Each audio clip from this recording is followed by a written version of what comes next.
Xotinim onasi keldimi aytgan joyingizga? Kiryapman. Ya qaynonalardan yaxshilik chiqmaydi deyshadi. Mana meni qaynonam mehmonga chaqirdi iftorlikka. Qoyil. Kuyov bola yaxshi keldingizmi? Ro'zalar bilan charchamasdan qiynalmayapsizmi? Rahmat, qiynalmayapman. Assalomu alaykum, xush kelibsizlar. Nima bertirasizlar? Mana, qanday ovqatlar? Yarimta mastava bo'ladi. Nima deganingiz? Bu ovqatlar shunaqa zo'rki, menga qarang, 5 barmog'ini go'shtligini olib keling, yaxshilab chiroyli qilib. Baliqni ham 1 kilo issiq qilib olib keling. Haqiqiy shaxslardan olib keling. Menga qarang, kuyov bola, salata qanaqa salatada yeysiz?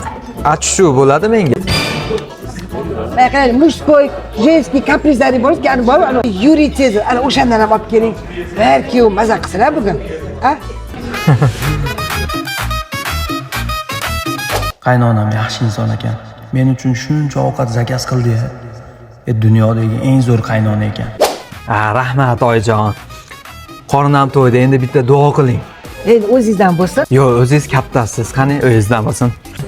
Ilohim, ishlaringizni rivojini bersin. Menga mana shu iftorlik qilib berganlaringiz dargohida qabul qilsin ehsonlaringizni. Oning, Allohu akbar.